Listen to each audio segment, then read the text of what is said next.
We're going to discuss power functions and how having an even versus odd power affects the graph. So if P is positive, so we have a positive and even power.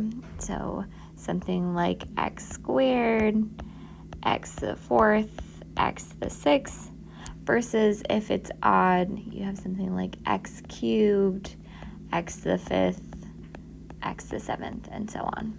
How does that change the graph?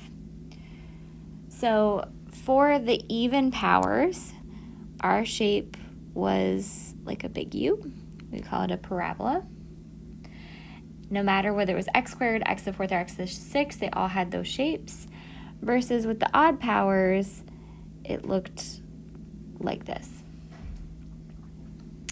So they end with an up, end behavior.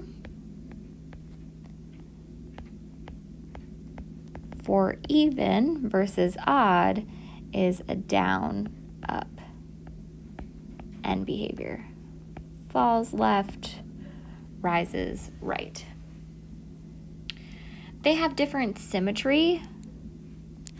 This even power, we could fold it along the y-axis and it would match up. So we have symmetry at the y-axis, or about the y-axis. Whereas odd powers, you would have to fold it on the y-axis and then the x-axis for it to match up. So that is called symmetry at the origin. You'd have to fold it along both x and y to get those to line up.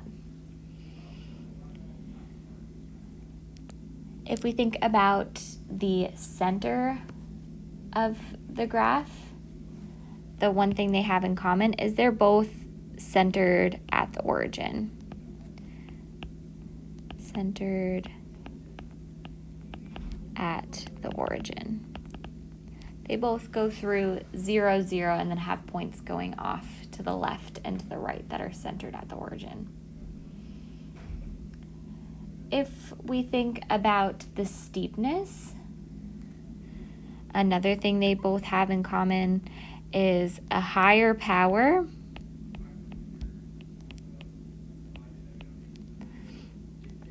makes the graph skinnier or more narrow, and that is called vertical stretch.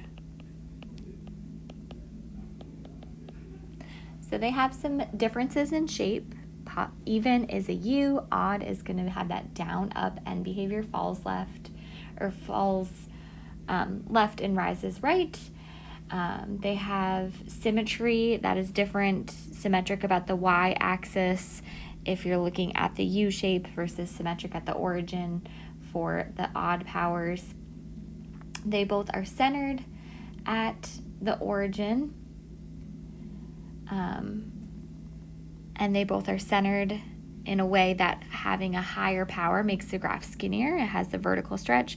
The last thing that we could say that they have in common is that the x/y intercept is at 0 because they're both going through that origin. So they both touch the x and y axis at 0, 0.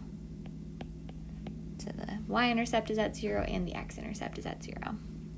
So they have general shapes that are different, but they also have some properties in common. They're centered at the origin, they have the same x and y-intercept, and the graphs get skinnier as you have a higher power. They just have two different shapes and two different types of symmetry.